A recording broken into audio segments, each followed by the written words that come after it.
What's up, party people? It's Keys Dan with RadioWhat.com, DJLittleRock.com, coming to you live and in living color from the Radio What studios. And this is my podcast, What Makes You Famous?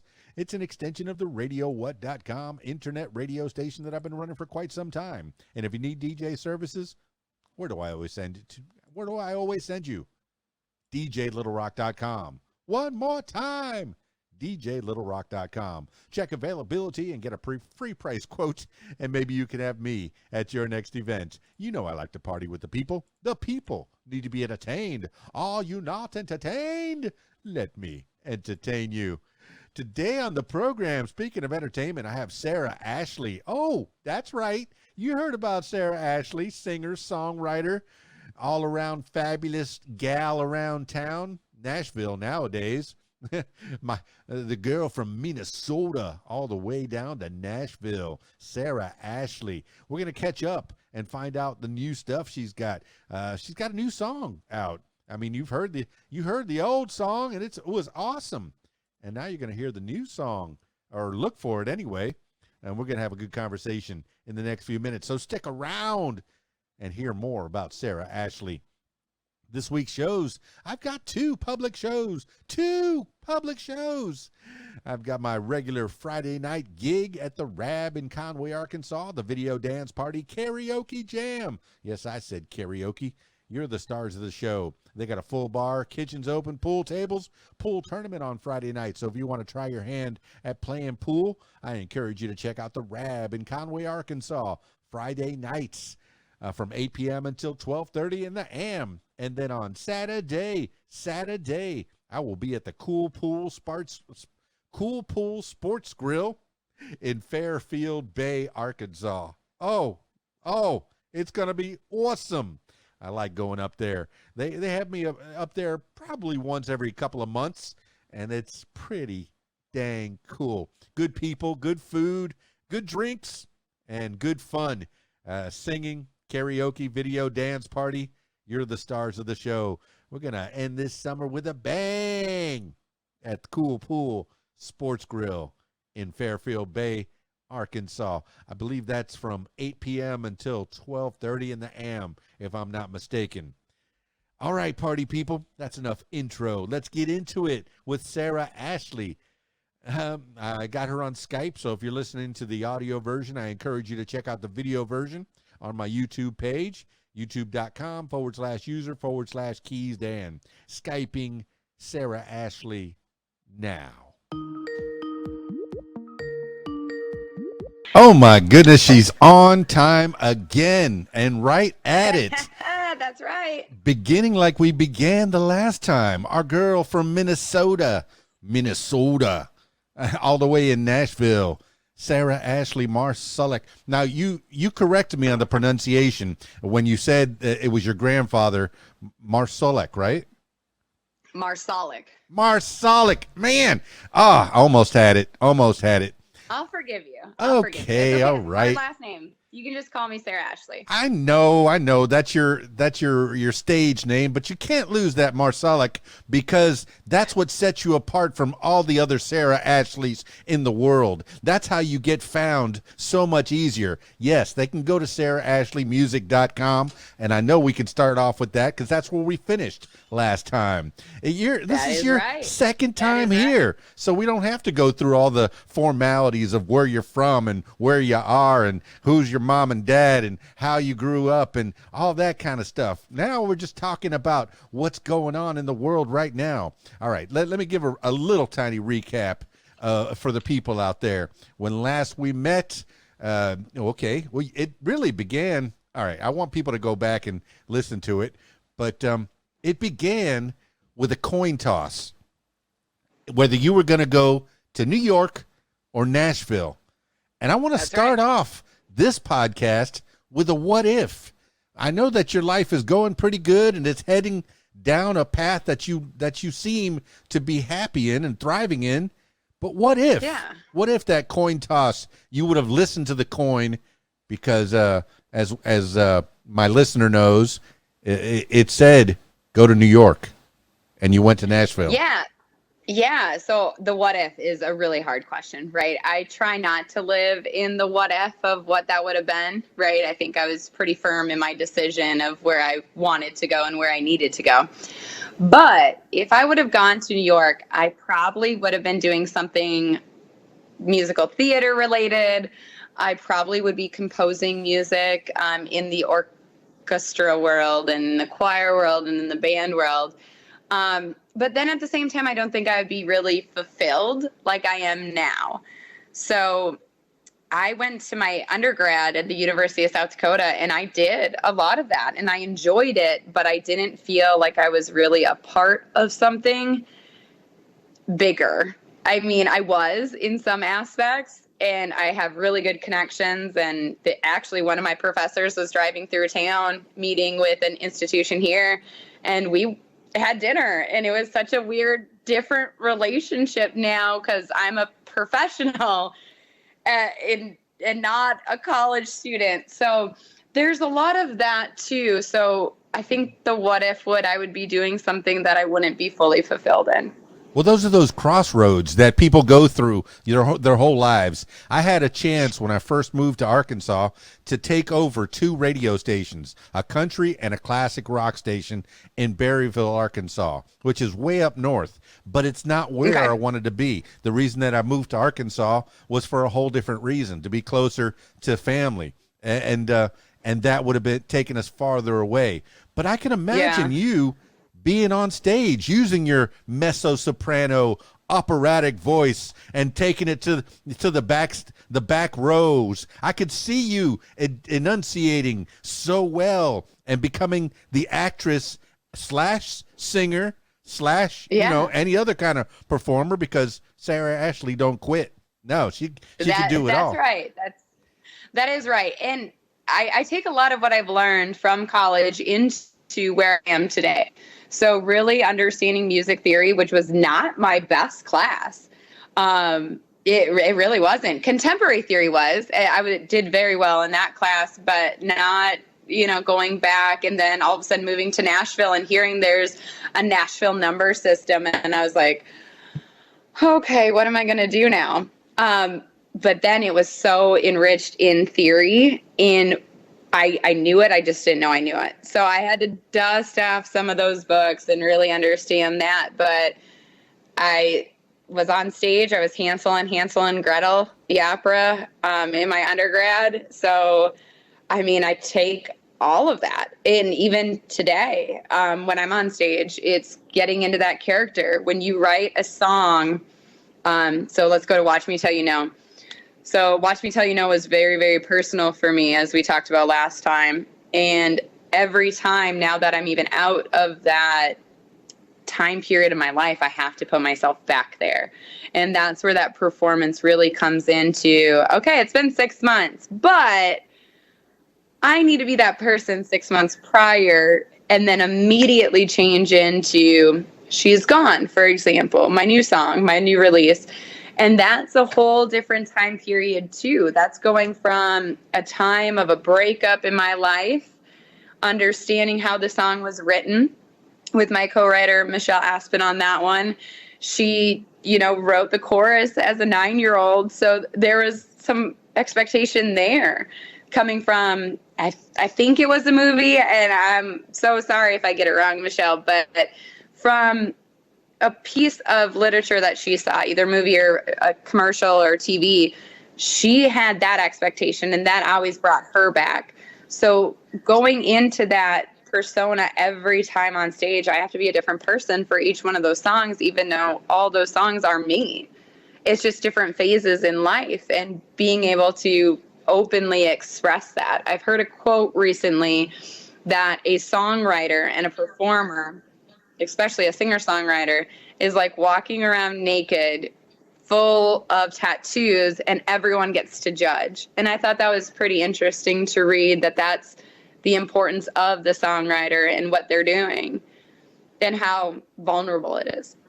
Well, that's the thing. When you make a creation and you put it out to the world, it becomes and not your own. Sometimes the people that listen to it take ownership of it, and they want to shape it to what they think it is. Oh, I think this song is about that, even though you didn't come from that place at all. And you went through the songwriting process a little bit to where you had to recall feelings that may not be right now, you know. And I kept giving the movie analogies, even though this is music. You still, as a creator, you have to recall feelings, recall different inspirations to get those notes out there the way that you want them. And you know, I know that with recording these days, we went through that a little bit too, of how recording digitally is so much different than analog.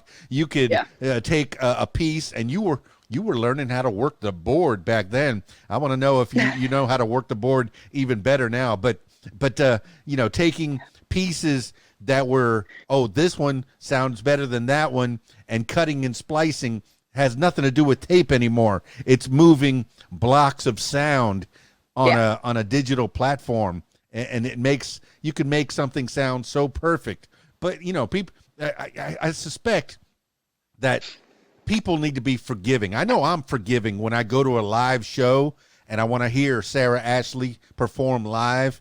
It's not going to sound exactly like the record that you put out.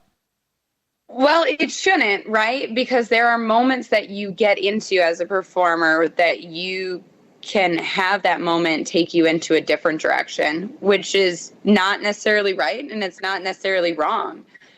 So being able to connect with your audience as well, but when it comes to practice, and my vocal teacher is very, very good, so she's listening, she's going to be like, I told her. We go line by line on every single word to what is the emotion, what is the characterization of it, what is the look even. And She's Gone was one. So the verses for She's Gone was definitely a narrator. And then the chorus was the character singing.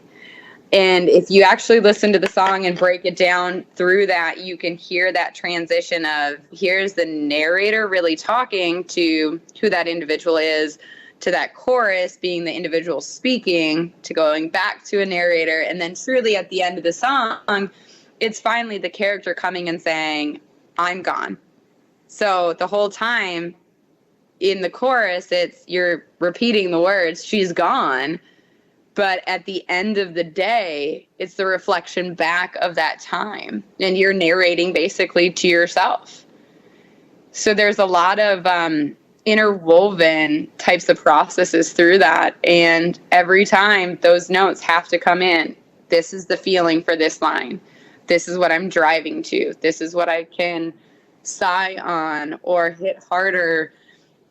This is where I really need to make sure I'm not thinking ahead, because I need to be so present with every single word, including and up to thes and tos. Everything is important in that 3 minutes and 30 some second song.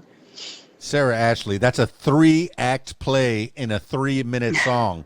This is an amazing feat. People tell these stories in an hour and a half, 2 hours, and you're telling a whole story in 3 minutes. Look out, Tim Burton. Look out, Steven Spielberg, George Lucas. I love Tim Burton. Yeah, all you big ones out there. Here comes Sarah Ashley making a little short story. Now, we did talk about that. I think I talked about Thriller from Michael Jackson, and you said you could take this song and make it into a 20-minute short. You and your cohort, Michelle, that you did spend a lot of time talking about. You do give it up to your partner, and I appreciate the partnership that you have. It's nice to have that pillar, that steady rock, that stone. Have you considered any more about making a little short movie? So I'm actually working with Chris Hottes. He is actually an individual that does all of my videos. So we are actually in the process of mapping it out. Not sure which direction I want to go. Of course, there is it can be a short video, 20 minutes more than, 3 minutes, 30 seconds, which would be great. However, then there's also the option of doing two. There is enough footage that you can get to do both. I actually did call a good friend of mine. His name is Brandon Lee. He is going to be my counterpart in the music video. So shout out, Brandon. And that's going to be a whole different thing too. I love collaborating with people, up to my co-writers, my engineer, my other co-writers too, that you'll be hearing more about in the future. I work with a really, really great team, and I don't just keep it really, really small. And from that, I want to hear everyone's opinion. So Brandon, if you don't know, you better start listening to that song, because I need from the male's perspective too. When a woman is saying all of the things that she is saying, I can't just capture my side, because that's doing the total song a discredit to. And that's going to do a discredit to the 20-minute short that would go into seeing both sides. And that's a different and kind of a reminder of, directing it with Chris, going through it with Chris, getting everything down on the map into, and I don't know why I'm holding a pen either, but I noticed it on the screen. I was like, I am really talking with my hands. But going into all that and mapping it out is really, really cool. But one thing of the songwriting process specifically for me is making sure that the images are there, so that when it does go to film, that there is kind of a guideline there for it, where it's easy to follow. That doesn't mean it's easy to execute. So I have some big wants on it. I want an old, like 67 Mustang. So I got to find that. I need an old diner that's definitely old timey. I need to find the right outfit. And then also at the same time, do I want to go in that direction of doing it more old school or coming into modern day? Because the song's timeless, and that's a really big word to say, timeless. And it almost scares me saying that, but it has that feeling where everyone is going to go through that at one point in time in their life, where they have to make that decision, or they have to flip a coin. And, one day soon it's going to all hit you. Well, Sarah Ashley, you got time, so you can start even in the Stone Age, like 2001: A Space Odyssey started. You can start with monkeys or early man or whatever, if you believe in creation or evolution. Scientifically, I guess, I don't know, whatever. We can go through that later, maybe. But no, in that's a good twist though too. Yeah. Showing all of that. It doesn't need to be just one person. The ultimate at the end, it needs to be me saying I'm gone. It needs to be me at that moment too. So you're right. No, ultimately I want you and Brandon dressed up like monkeys. Okay? That's what I'm trying to get at here. Is I want you dressed up like a monkey. And I want to watch that on video. So I command it. I put it out to the universe. Now I want to go into Brandon Lee. Now, is Brandon Lee in the music business, or is he strictly an actor? No. He is actually in the music business as well. So he actually has, I think, a standing set at the Tin Roof here in Nashville, Fridays and Saturday nights. So if you are in Nashville, go and check out the Tin Roof. I believe it's the Brandon Lee Band. I'm going to feel really bad if it's wrong, but I will definitely send everything to you, Dan, so that you can appropriately tag it for everyone. No, I appreciate that so much. And you've picked this as your counterpart. I'm guessing maybe a love interest in the video. So he has to form some kind of acting. You have to bring out your acting chops for those 3 minutes. And then ultimately I don't know why I picked 20 minutes. It could be a 30-minute. It could be an hour and a half. You could make this She's Gone into a full feature-length film. It could happen. That would be a lot of work. Yes, that would be a lot of work, but it would be great. I know Brandon is a really good friend of mine. I've known him for a long, long time. So us being silly, jumping into character, especially being artists ourselves, I think it's going to come really natural. I think the weird part is going to be when there's cameras all around us and we have to say, okay, we got to do that again. Now let's watch it. Let's go through it again. Did I like that side of my face? Because ultimately I'm going to be very, very zoned in on me. Like, did I look okay? And I want him to be zoned in on him, right? If he's looking a little weird, we got to be able to say, can we fix that? Well, this is where you have to trust your team. I mean, I guess Yeah. movies are made and videos are made in the editing process. Yeah. You know, the director can take a whole bunch of footage, but ultimately it's the editor. Sometimes the director has a say in the editing process, but it's nice to have somebody that's impartial, that has no skin in the game, really just wants to make a good product, has the idea, the vision. You know, okay, that's what the director wants. That's what the artist wants. That's what all the creative team wants. This is what I'm going to give you. I'm going to put this all together, put it in my little machine, tap it with a magic wand, blip, blip, blip. Do, do, do, do, do. And there you go. And there you go. Sarah Ashley's got a brand new video, possibly short movie for the people to see.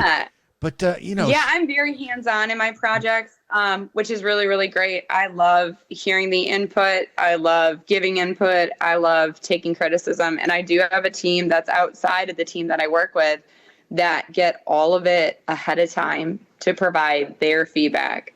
Hey, Sarah, what was going on with your hair here? Because they have the certain things that they're going to look forward to. What was Brandon doing? Like, did he trip and fall? And why is he in a monkey suit? You know, things like that. So I have a very trusted team it's the extended team, right? So out of the ones that are in the room, traveling around, getting the footage, once that first edit is done into what the song is, then we send it out, take notes from that, and go even further into editing. And then I think I'm the hardest critique, especially when it comes to my stuff and the clients that I work with. So, you know, Gabrielle Infante, I'm the one person that's going to be like, I swear the sound is off by a millisecond. We got to get it right. When maybe no one else would notice it, but I see it on the mouth closing. So there's things like that where it's, you know, everyone has their roles to play, and there are definitely compromises in the room. And there's also the hard and steadies too, right? Like if I have an eyelash falling off, I hope someone would be like, we can't have that. Well, so. Could you imagine doing that with analog tape? Oh my goodness. You know, trying to match up, sync up voices, sync up. Now with digital, you can record something maybe 3 or 4 times, lay it on top of each other. I use Adobe Premiere and lay the different versions, and then just cut in the appropriate places and put little transitions, maybe quick wipes, so or just quick cuts, really, and you'll seamlessly make a music video. It feels like you can make it in minutes rather than days or weeks or months or even years. Yeah, it definitely takes a little bit longer. I'm sure maybe because it's just me and like asking a lot of questions, like, what are we doing here? What's going on here? I'm sure like if I was not around, they would be like, oh, it's done. Well, you mentioned your hair, and I know last time we had a few issues with your hair. It was wet. You know, your hair is an important part of your person. Do you feel like if you cut all your hair off, it will be like Samson and Delilah? I'm just thinking things out here, but I know that it was wet and you were worried about it. And here in this imaginary video scenario, how's my hair? Yeah, so I mean, there's a lot of things. Some of the things are the staples, right? So for Sarah Ashley, especially as an artist, it's hair and makeup, right? I got to make sure that my face looks right, even if it's a watered down version. So I can look like I'm not wearing makeup, but be wearing a lot of makeup, right? So there's things like that. And then, of course, when you get into video, the makeup brands that you use are way different. So really having that strong team to say, hair and makeup have to be on point. In some of the aspects, the outfits, they have to be flattering, but I'm not so strict there. Because as you can probably tell, like I'm in my sweater weather right now. I am loving it, and it's 84 degrees outside. So I am that person that if they say, listen, it's 64 degrees outside, but I need you in Daisy Dukes, like you're packing, we're going to have a rip in your shirt. and you kind of look like a hot mess because you're packing and getting out of the house, and Brandon's, sitting over there with jeans and looking perfect with, whiskey in his hand, and you have to be the one that looks a certain way, but that doesn't mean your hair and your makeup has to go necessarily downhill. But there's certain things for me that I need. Nails, hair, and makeup. Those are my big things. And of course, obviously, the imagery of everything. So if I'm in cowboy boots, throwing them on as I'm walking out of the house in a screaming match, to, throwing a shirt on or a rip in a shirt or a stain on the shirt, that doesn't bother me because we're getting the image. But I can't also just like totally come in and have like everything running down my face. And I can if it looks right. But when we look at reality versus television, when no one cries that way, first off, like they do on TV or movies, they look beautiful every time they do it. And no one looks like that when they cry. And I don't know how their makeup stays perfectly and just the mascara perfectly runs on one side because it's a mess. It's everywhere. And for some reason it comes out in chunks. And then all of a sudden, then you rub your eye and you got half of your, foundation going this, so that has to be a certain look too. I know that was a huge lecture of like certain standards I have. For me. Well, no, you were given a little bit about how the sausage is made. I didn't realize that there was two different kinds of makeup. And now that you said it, there has to be, because the makeup it would melt off your face with hot lights. So I'm guessing, what kind of makeup is makeup for like stage makeup or movie makeup? Is it thicker? It is thicker. So when I was down at the ISSA Awards, I actually hired in a makeup artist to come and do it for me because I knew I was going to be outside. It's August in Atlanta. I'm already in a black dress, so I knew I was going to be somewhat sweating, but my makeup couldn't run. And she did all airbrush. And when you do airbrush makeup, it also doesn't melt. And it looks flawless, and it doesn't show up different in certain films. So when you go and get you like a spray tan, you can actually get your picture captured. And when they start editing, you can see the lines because it's such a high resolution of the spray tan to the film. So they'll see if one spot's missed or if it maybe ran, things like that. So you do go into situations where you are spraying on stuff, you're taping, you'd be surprised how many people also have their hair professionally done that looks like a mess. No, just so it stays in the spot that it needs to stay in and it's not flowing around. And then you got fans going and lights and things like that.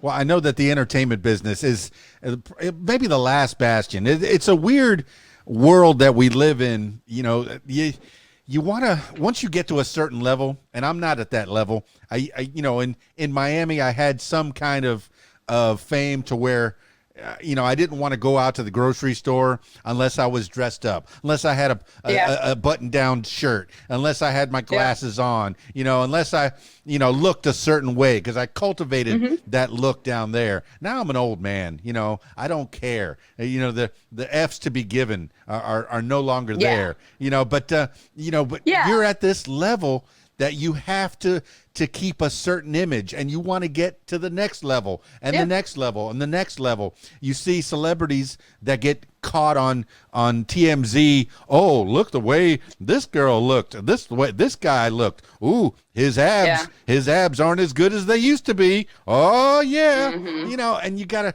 maintain this look. And for the people that think that it's superficial, it is, but it's not. It's what is expected from the artist that's on the screen.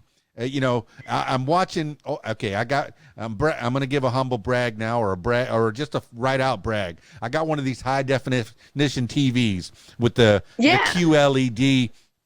And let me tell you, watching old movies, you can see every pore, every imperfection, Yep. every dimple, every yellow tooth, Yep. got you can get away with in the 60s and the 70s, in the 80s even.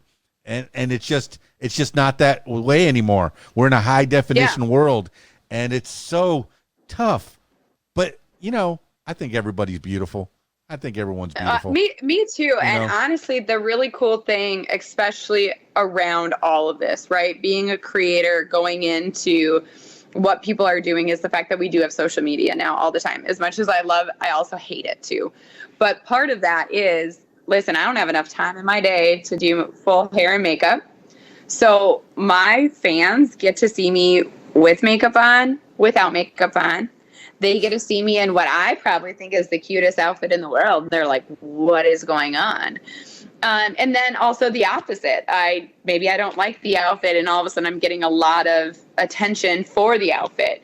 So there is a good sense of being authentically yourself too. And I'm definitely doing that. There are people that have talked with me all the time saying, hey, I know you don't wear makeup in your writing sessions, so I know when you need a social media post because you have full makeup on. And I'm like, well, yeah, I'm going to do a post or a video. And they're like, well, what if you just don't? And I was like, well, I don't feel comfortable without at least foundation, mascara, things like that. And they're like, well, why don't you just do that? Like, how long would that take you? Like, well, that's 10 minutes, not even. So if that's your no makeup, right? Because you're just, putting on a little bit and you could still do a post, why wouldn't you show that side of you? Because when you're working and you're sweating and you're in a writing session or you're in a studio, you need to be comfortable too. Yeah. So for me, I've gotten really into this somewhat of an approach of truly loving myself with and without makeup, truly thinking I'm beautiful with and without makeup, and definitely understanding my flaws. So I'll tell you a secret. My hair is actually, my root is actually black. I do have grays, so I get my hair done, but my eyebrows and my hair on my arm is white. So when I don't have makeup on, you can't see that I have eyebrows. Mm-hmm. So I get my eyebrows dyed to match my hair because it's just, for some reason, my eyebrow hair it's literally white. So now I'm getting to the point of maybe I don't need foundation and mascara on, but I do need my eyebrows because I kind of look like an alien without eyebrows on. All right. And that's okay because that's me going as far as bare as I want to go, knowing that my eyebrows are just white. I don't know why they're white. I don't know why my arm hair is white, but it's white, and that's one thing that, for me, everything else is just an enhancement of my beauty that I put on, but I definitely know I need my eyebrows. Well, Because, I look in the mirror and go, where are they? Yeah, it's what makes you feel good. It's what makes you feel like you're presentable to go out, okay? When I show up to a show, I'm my own roadie, okay? I set up my equipment myself, and then when I'm done setting up my equipment, I button up my shirt, and I put on my little bow tie. That's my thing. Yeah. I have my vest. I have my bow tie. I have my button-down shirt. And now I'm ready to do a show. Whatever it takes to make you feel good. Even if everybody in the crowd might be in jeans, T-shirt, ripped up shorts. That's right. No shoes, whatever. I'm still in my uniform and I feel good. Yeah. People, I do weddings a lot and people go, oh, just come in whatever, just some jeans and a T-shirt. That's fine. No. This is your wedding. Yeah. This is your big day. I'm here to perform for you. And Sarah Ashley, I know when you go to a show, you might walk into the green room, in jeans and a T-shirt, but when you come out to that stage, it's all Sarah Ashley. Bam, transform. That's right. And there is a difference too, and I live it pretty strictly. There is a difference between Sarah Ashley and Sarah Marsolek. Now, what do I mean by that is authentically and everything wholeheartedly is the exact same. But when I'm Sarah Ashley, it's all music. We're going to talk about music. I have definitely the eyebrows on. I got my hair done to what my brand is. When I'm just Sarah Marsolek, you are going to see me tackling my nieces and nephews, throwing them into lakes. I don't have makeup on. I'm in a swimsuit. I would probably, no, actually, I wouldn't be in a swimsuit as Sarah Ashley. I'd actually be in like performance stuff. But I would have beer and barbecuing and, making a pasta salad that I think is the best thing and the biggest fad right now for clean eating and things along those lines. And then, on the other side, when I'm Sarah Ashley, I make sure that there isn't a hindrance, that people do have my undivided attention. My phone's off. There's only one person in the whole world that can ring through at any time. That is my father. And if he's calling, I will ignore it the first time. But if he calls twice, I got to shut everything down or at least step away for a second to be like, I'm actually in the middle of something, is everyone okay? Because if not, then that's when Sarah Marsolek comes in and there goes I need to get home to my family. I don't care about my social media. I don't care about anything along those lines where if it's, if I just had to live in Sarah Ashley, then everything is so public about my life. And I do think there is some private spots that you should keep. Well, I mentioned and part of that is your family. I mentioned TMZ earlier, and people have to realize when somebody is out to eat, somebody's out to dinner, don't bother them. When these celebrities that have made it to this level, yes, they become a commodity. They become a part of the public eye. But, to go up to them while they're at a regular restaurant, if they're at a celebrity restaurant and they want to get noticed, I'm here because I want to get noticed. And that does happen. You can go to different places, I'm sure in Nashville, in Hollywood, the big locations. I'm here to meet celebrities. I'm here to be a celebrity for the people. Yeah. And there's a difference between Keys Dan and Daniel Gilson. My family can't stand Keys Dan when I'm on. When I'm fully on, they go, wait, we're not your audience. We're not at the show. Okay. Turn it off. I want Daniel. And the same, I imagine. Go ahead. Oh, I was just gonna say, and everything is authentically you. Mm-hmm. Yeah, it's the same people. The same people. I was gonna say the same people. You are the same person.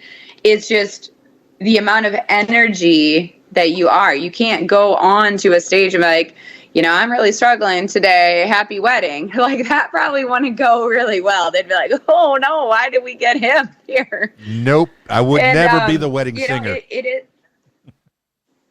Yeah. And, so to kind of add on to your story, and I'm sorry I interrupted you, so please finish your thought and then I'll jump onto mine. No, it's all about you. Go for it, Sarah. Oh, well, don't tell me that. I might not get out of this room. I'll have a big head with eyebrows on. So, I can make fun of myself. It's okay.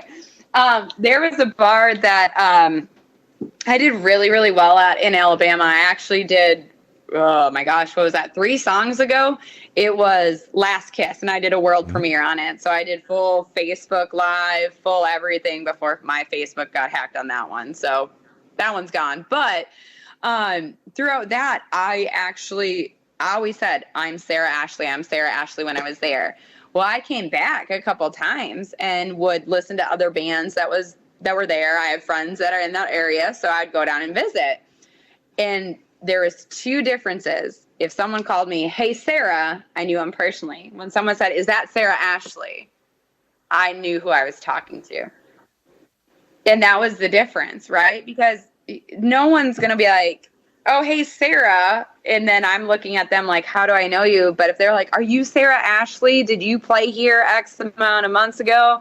I'm like, yes, I am. Thank you so much for being at my show. It's a different appreciation.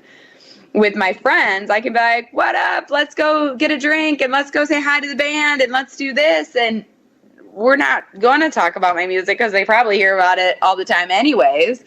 But someone that maybe doesn't follow me on social media and they're seeing me in the flesh, it's, oh, hey, can you remind me of your name again? I want to know about you.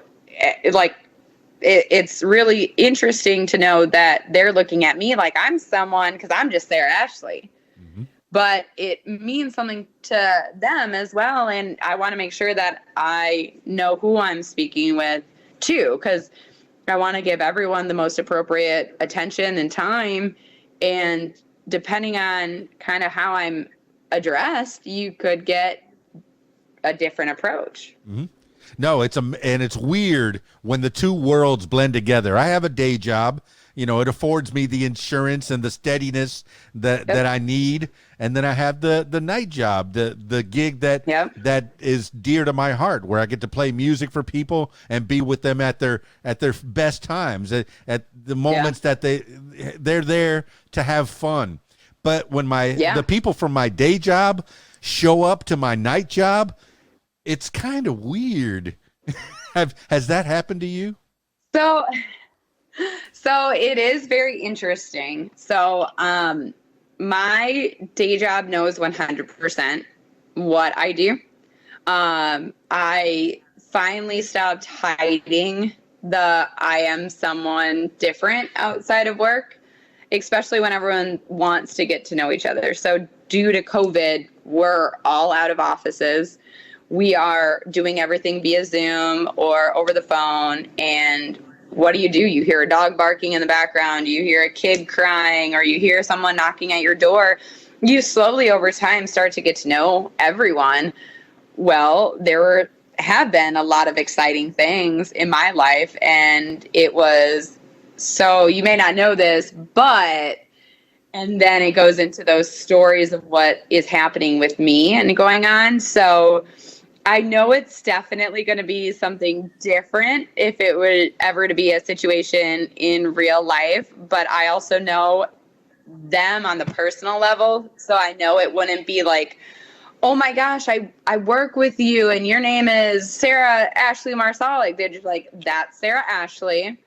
She is awesome. And I know that if I don't get to talk with her tonight, that I will have a phone call with her tomorrow, or I can meet up with her later, things along those lines too. And that's the difference of being a friend and a colleague and a fan. And it's the same when I see my friends downtown playing. I do the wave and call me later. I'm there to support you, but I'm not there to distract you, because there's other people that don't see you as much as I do. No, I get that a lot. And you mentioned going out with your professor to dinner and having some food, and that was a little different. I liken that to when I was a little kid and I would see my teacher at the grocery store. Hey, she's a real person. What's that? Yeah. I thought she lived at school. I thought he lived at school. It's kind of weird. Yeah. You see, to see you in a social gathering, these people that just saw you rock the house, thousands of people having a good time because Sarah Ashley sang them a song. And then they see you in a social gathering, maybe away from that, and they go, how do I approach Sarah Ashley? How do I tell her that song moved me? Are you, feel like you're approachable that way? I'm very approachable. I would rather have a conversation with you, but also at the same time, if I'm like, hey, I can't talk right now, please respect that, right? It could be that maybe I'm going to meet my parents that are flying in, or, whatever this scenario is. Everyone has their own lives in what they're doing that is beyond the person that's on stage and beyond the person even in a work setting, right? So I always want to talk with everyone that wants to talk with me. I think that's the best part about life. And I think that's where you get yourself out of really sticky situations too, meaning people all want to swarm you and come and talk to you. If you actually spend time and talk with individuals that are fans or your management team or the venue, things like that, you're building much more of a connection than just, I'm over here, you're over there, and that's how it's going to stay. When your fans are what make you, So I tell everyone all the time, and I'll do a little plug here. Go to sarahashleymusic.com, sarahashleymusic.com, sign up for my VIP list because I do want to hear from everyone. I respond to every single email. If it's not right away, it's not because I'm offended or I don't want to speak with you. It's just, again, life happens. I could be in a writing session in the studio, performing, making a video, hanging out with Dan Keys, things like that, which that deserves the appropriate time too. But I'm always the person that's like, come and ask me anything, talk to me, be a part of my journey, because I want to be knowing things about y'all as well. I want to know what moved you. I want to know what you maybe want to hear. I've had a request for a fun going out song and was like, yeah. And they kind of reference like Pontoon and things like that. I'm like, that'd be a great thing. Thank you for the suggestion. That's definitely on the list of things to do.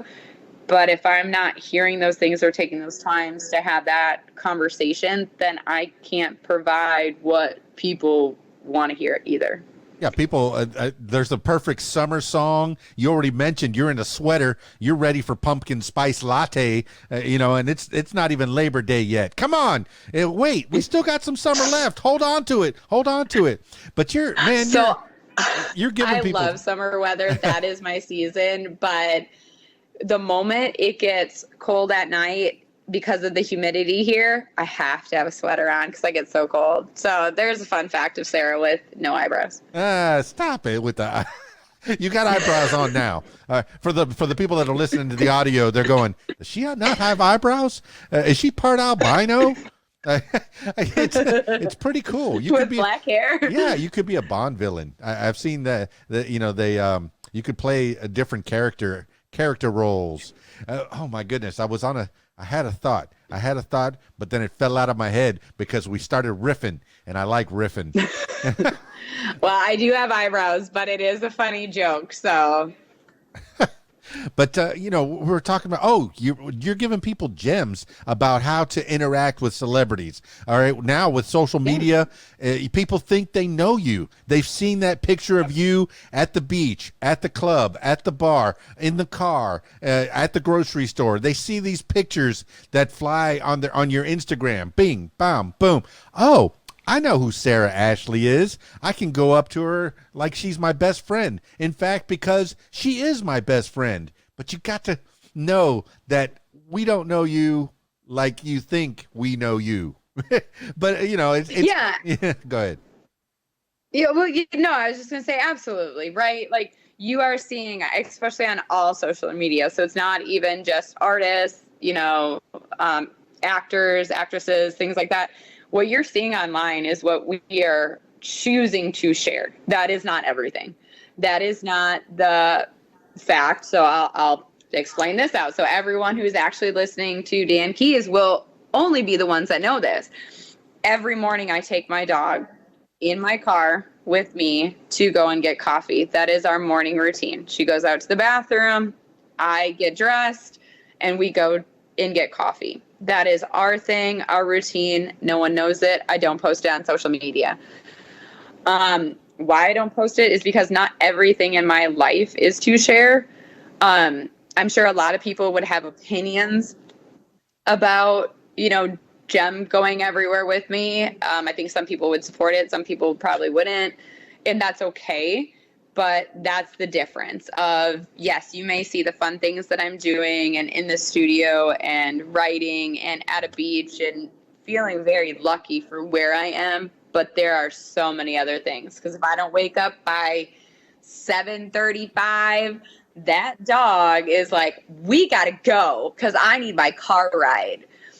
And that makes me so everyday human, which is great. And I put those things in there, some trials and tribulations, some things that I've gone through. If you, and Dan Keys, I know you looked at this. I battled with endometriosis, and that I'm a huge supporter in that. I only share a very limited glimpse of that and how bad it was for me because that journey was so difficult. I also mentor a lot of women that are going through that. And that's not for me to feel better about or for me to share about. It's for me to say, this is what I went through at a very intimate level. And through that intimate level, I hope it helps. But what happened to me and what I made the choice was very calculated with my doctors. And you got to do the best and call me. Let me know how you're doing. Let me know what's going on with you. But not everyone in the world knows that.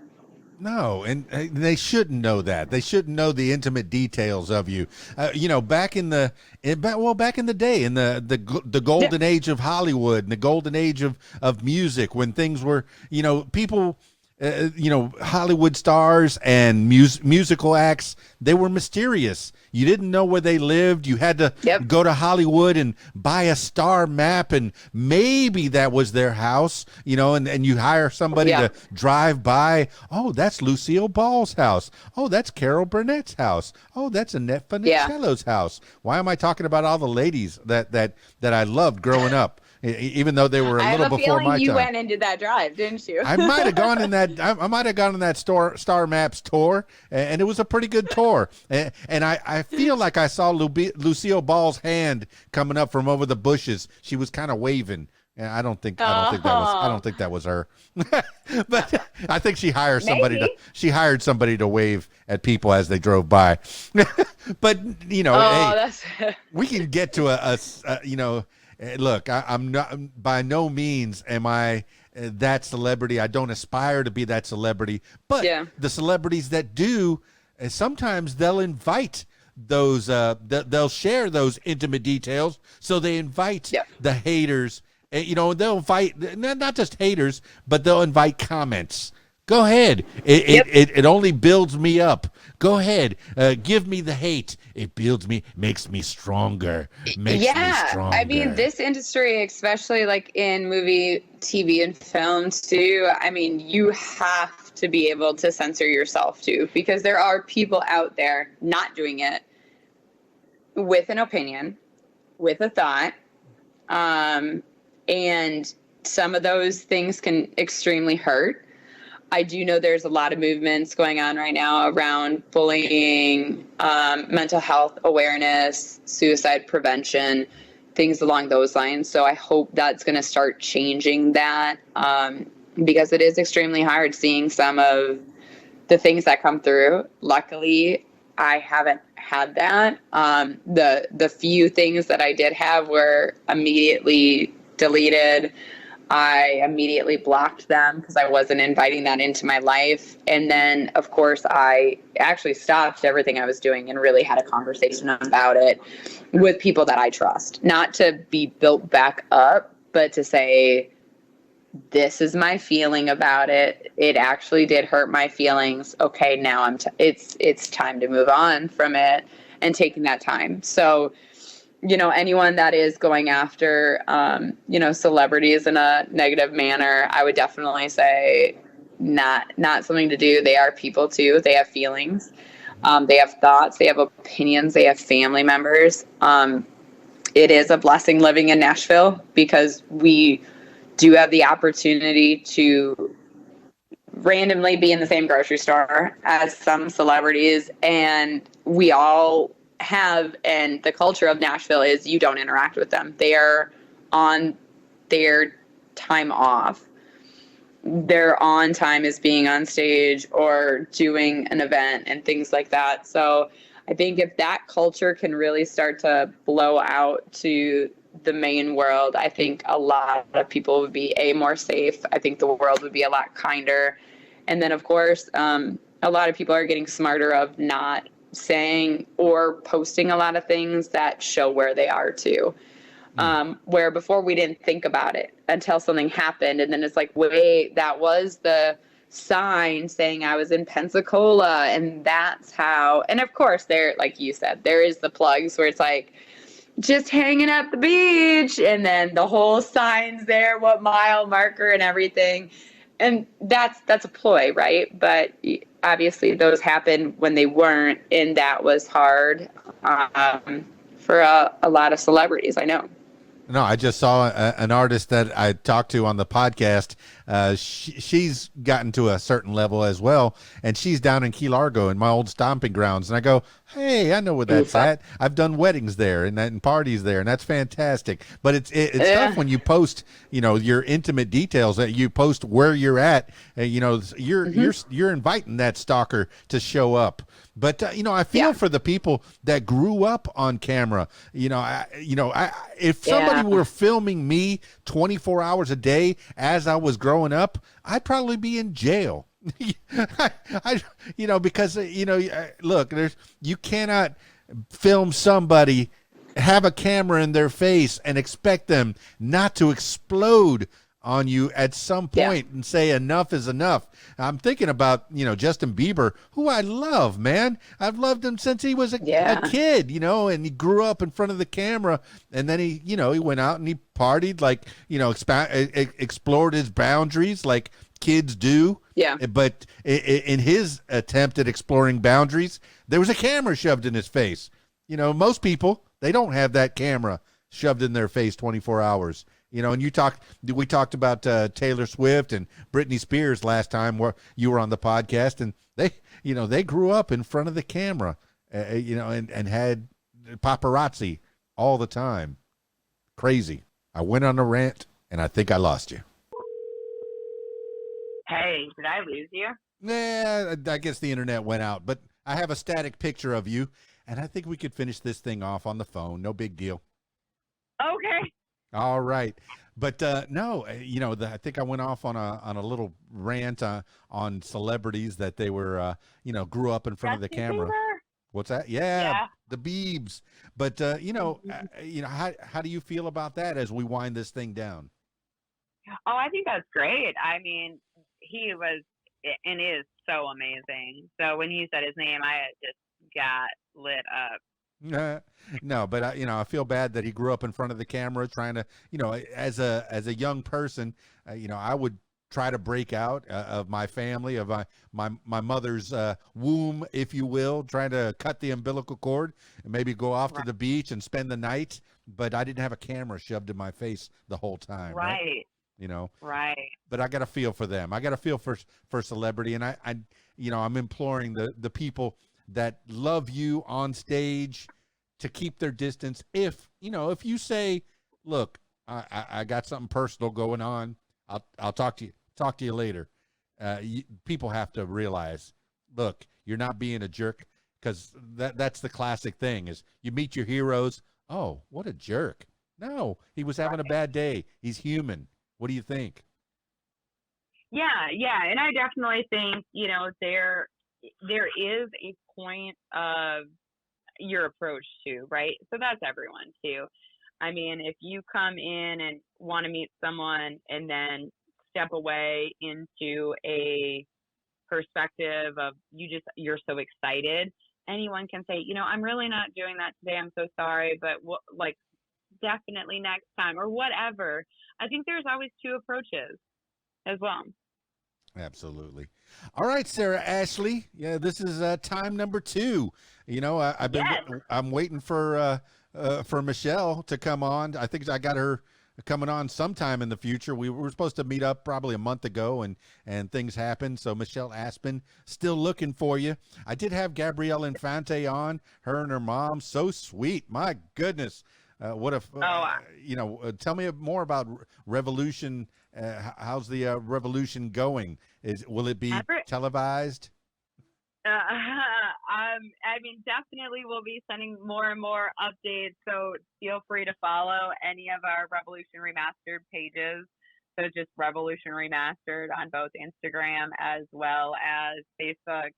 Definitely meeting with more clients, going through everything for booking more individuals into the studio, making sure Gabby has more music as well, myself, and just really expanding it out. So if you are interested in songwriting, you want to learn more about the craft as well as getting into a studio and finding your voice and really expressing your true authentic self because you have that amazing gift, definitely feel free to reach out.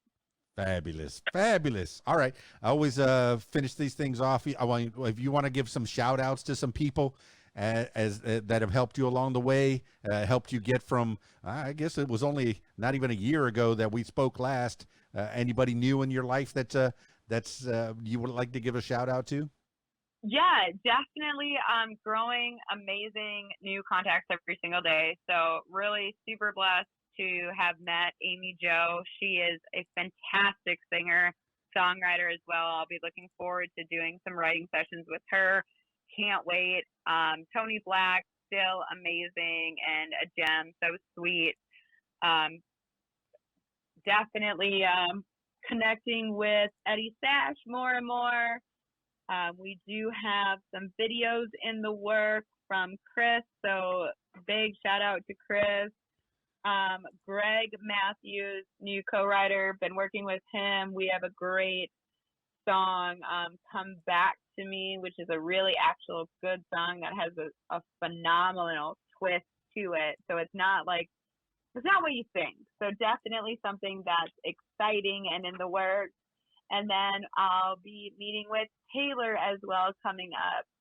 So definitely great artists that are coming into the fold. Oh, and did I mention Gabby? She's definitely coming back. She's working on a couple songs. I got a text message for an idea last night, so she will be pushing on as well and exploring more and more of her craft as she is growing into truly what she is looking forward to, and then Hagen Tucker too. Revolution Remastered, ever forward. My goodness, I see nothing but great things happening for you and your cohorts over there at the crew at Revolution Remastered. All right, well, I mean, this is not going to be the last time that we talk. I hope, I hope that you come back as often as you want. We've had a good conversation, man. We went deep, I think, a little bit. You think we covered some stuff? We did. It's a topic that people are not used to talking about, which it's good. It's a different perspective. So I really appreciated the conversation tonight. It was wonderful. Well, next time we're going to talk about religion and politics. So stay tuned for that. Okay. Well, I will brush up on what I'm going to say for that. I'm glad you gave me a free warning. All right. Looking forward to the next time. All right. Let's finish this thing off with last words for the people. Sarah Ashley. It could be words to live by, something you heard a long time ago, or just whatever pops into your head at this moment in time. Sarah Ashley. Last words for the people. Yeah. So I heard this from Tony Black today, and I think it really resonates a lot. It costs you no money to go out and support local musicians. Go out and support local musicians. A lot of the individuals that I told you that I'm writing with, some that are a part of Revolution Remastered, some that are not, they're going out and they're grinding every single day to get their music heard, to gain the feedback, and they're doing something they love. So again, it costs you nothing to go out and listen to a local musician. Go out. You may find your next favorite artist. Well, there you have it, party people. Sarah Ashley. What a cool chick. She's such a nice lady. My goodness. And nothing but greatness coming ahead. Hit after hit after hit after hit. I encourage you to look up Sarah Ashley. She's gone. She's gone. I look forward to the video, and I look forward to maybe the 20-minute or so short movie. I know we only kind of brushed on that. I kind of mentioned Michael Jackson turning Thriller into a short movie, and we kind of ran with it. So she's already in the works, in the process of making She's Gone into some kind of a featurette. I look forward to seeing that. The creative madness that is Revolution Remastered, and the team that just keeps getting bigger and bigger and better. Minnesota to Nashville, making it big. I don't know. New York, what could have been? I don't know why I dwell. I kind of think about things that could have been. But Sarah Ashley knows she's on the path. You know you're on the path if you're still listening, Sarah Ashley. And your path is heading to the moon and back. Fantastic. I'm not even sure what that means, but it just means greatness. I wish nothing but greatness All the best to you, Sarah Ashley. Thank you again for being on the program once again. Now, that's it for this edition of What Makes You Famous. If you, yes, you, my loyal listener, if you'd like to tell your story, I encourage you to give me a call, 501-470-6386, or email keysdan@aol.com. AOL. I'm the last guy on AOL. That's it for this edition of What Makes You Famous. It's Keys Dan, RadioWhat.com, DJLittleRock.com. Peace. I'm out of here.